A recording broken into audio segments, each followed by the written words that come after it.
stimulus kebijakan yang dikeluarkan pemerintah ini terhadap usaha yang abang geluti bang berdampak langsung apa seperti apa? Gimana bang?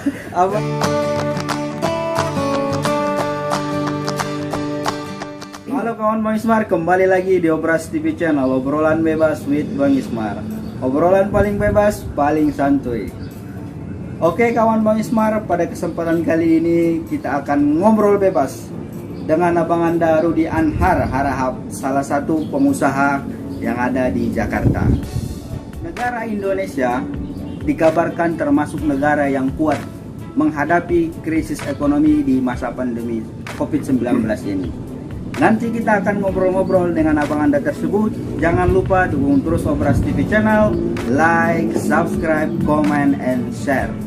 Apa kabar Bang Rudi? Alhamdulillah baik. Bang, terima kasih sebelumnya atas waktunya bisa menyempatkan diri ngobrol-ngobrol di Obras TV Channel Bang Rudi. Sebelumnya Bang, abang bolehlah memperkenalkan diri Bang di Obras TV Channel. Ya, kalau memperkenalkan diri, nama Rudi Anhar Harahap dari Padang Sidempuan. Iya Bang. Jadi memang sudah lama hidup di rantau ini, mungkin sudah hampir 30 tahun lah di rantau ini. Alhamdulillah masih bisa survive sampai saat ini. Iya Bang, berkecimpung di dunia bisnis juga Bang ya? Ya, memang pada apanya sih sebenarnya saya ini profesional. Profesional Bang. Nah, cuman memang sambil belajar bisnis dan sekarang memang sudah ada bisnisnya. Iya Bang. Itu Bang, kembali tadi Bang di obrolan Ismar pertama Bang, kan negara Indonesia Bang dikabarkan salah satu negara yang kuat lah dibandingkan negara-negara lain menghadapi krisis di masa pandemi COVID-19 ini Bang. Abang melihat ini seperti apa Bang? Jadi gini, saya sih sebenarnya tidak tahu persis datanya itu yang mengeluarkan statement juga atau siapa, tapi namanya juga obrolan-obrolan santai. Nah, saya coba menganalisa dari kacamata saya. Bisa saja itu terjadi. Yang pertama, kalau dilihat dari sisi jumlah penduduknya itu akan menopang konsumsi. Artinya bisa bertahan mungkin karena kita masih berputar ekonomi itu dari konsumsi masyarakat, karena jumlah penduduk yang begitu besar pasti kan memerlukan makan, ada yang sebagai pelaku UMKM.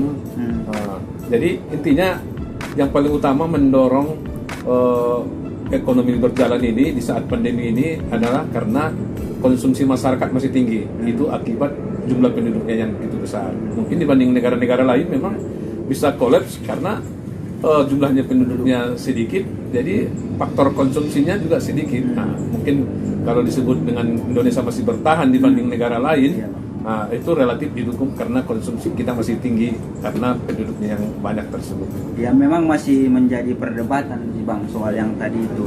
Abang memang melihat pada faktanya sekarang ini Bang, banyak memang perusahaan-perusahaan UMKM yang gulung tikar Bang, termasuk perusahaan-perusahaan raksasa. Ada yang memahak karyawannya sampai 50% pengurangan karyawan. Melihat ini Abang gimana sebenarnya Bang?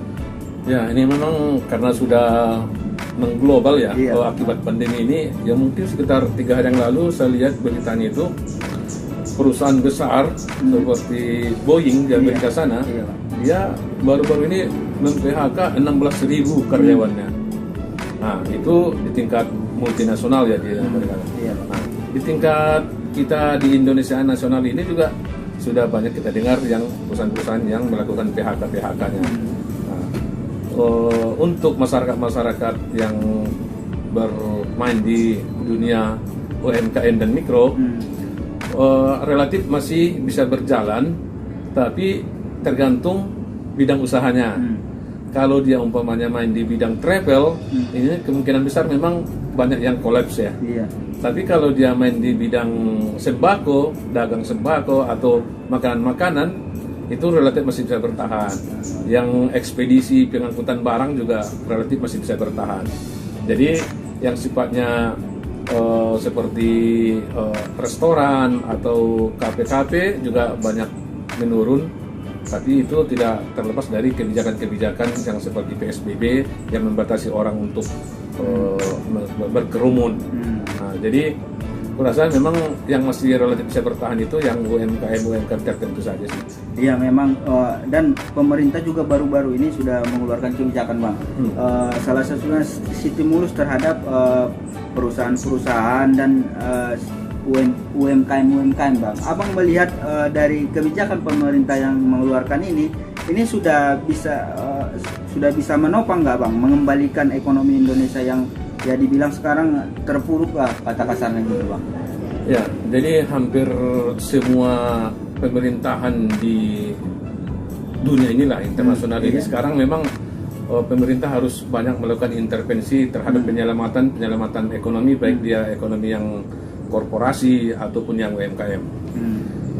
Kalau kita dengar dari pemerintah itu kan posisi terakhir itu hampir 1.000 triliun dana untuk memperbaiki ekonomi di masa pandemi ini.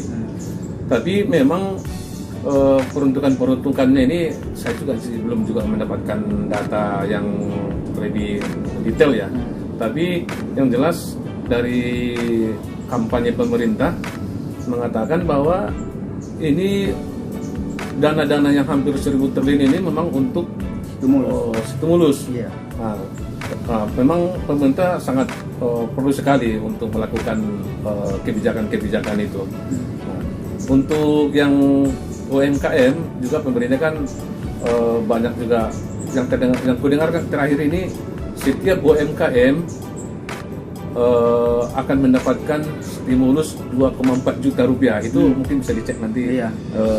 Kebijakannya itu mungkin sekarang masih sedang berlangsung, mungkin nanti berlakunya bulan September atau apa. Nah, jadi itu contoh kebijakan pemerintah yang untuk menanggulangi akibat dari pandemi ini. Pemerintah memang harus ikut turun tangan untuk memperbaiki perekonomian khususnya UMKM ini. Kalau untuk abang secara pribadi Bang, stimulus yang ini udah abang kan terjun juga di dunia bisnis Bang. Stimulus kebijakan yang dikeluarkan pemerintah ini terhadap usaha yang abang geluti Bang berdampak langsung apa seperti apa? Gimana Bang? Abang memang cuman kampanye di media sosial aja apa gimana Bang? Saya terus terang tidak mendapatkan itu, dan memang saya juga tidak begitu tertarik untuk memintanya. Iya, Bang. Jadi saya memang secara pribadi bisnisnya karena di dunia tambang pasir ya, iya, jadi kita ada tambang di daerah Jawa Barat sana. Iya, memang agak menurun pasarnya karena yang terjadi kan pemerintah sepertinya banyak menunda proyek-proyek atau mengalihkan yang tadinya untuk proyek-proyek dialihkan menjadi untuk perbaikan akibat pandemi COVID ini. Jadi banyak beberapa proyek-proyek yang besar, yang infrastruktur agak ditunda. Jadi kita yang bergerak di bidang suplai pasir ini juga agak terganggu pasarnya. Yang biasa kita bisa produksi sampai 60 tronton sehari. Ini paling sekitar 10 tronton. Jadi, tapi kalau untuk mendapatkan stimulus dari pemerintah, mungkin pemerintah belum mendapatkan data saya. Oh gitu. Iya, pertanyaan terakhir Bang. Mungkin Bang ini kawan-kawan Bang Ismar yang menonton Obras TV channel ini Bang,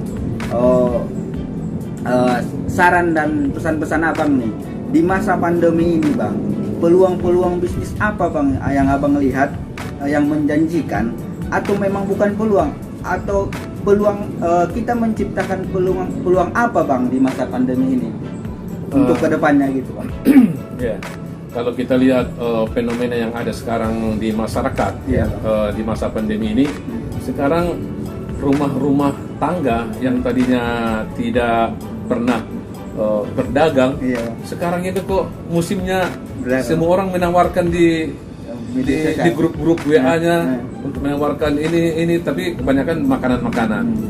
Nah, itu salah satu peluang yang ada di masa pandemi ini. Jadi rumah tangga sekarang mulai agak kreatif nih. Dia masak ini nanti di posting di grup, disebar, memang pembelinya juga ada. Seperti kami di klaster ini, hampir semua ibu-ibu rumah tangga sekarang berperan sebagai produsen, tapi rata-rata makanan. Nah, jadi kalau bicara peluang di masa pandemi ini, kalau lihat dari sisi yang tidak dilarang atau yang tidak ada pembatasan, ini sepertinya untuk kayak ekspedisi kan bisa. Terus yang makanan-makanan kuliner juga masih bisa hidup lah, walaupun tetap imbasnya itu terasa juga, tapi untuk bertahan masih bisa lah. Oke, kawan Bang Ismar, begitu tadi obrolan kita dengan Abang Anda Rudian Harahap, obrolan yang sangat menarik dan sangat hangat. Mudah-mudahan dari obrolan ini dapat memberikan manfaat buat kawan Bang Ismar dimanapun berada, bahwa di masa pandemi COVID-19 ini banyak sebenarnya peluang-peluang usaha yang bisa diciptakan, termasuk peluang usaha industri rumahan, di mana ibu-ibu rumah tangga sekarang itu semakin kreatif membuat suatu produk yang bisa didagangkan melalui media sosial. Oke kawan Bang Ismar, jangan lupa dukung terus Operasi TV channel, like, subscribe, comment, and share. Terima kasih Bang Rudi atas waktunya Bang.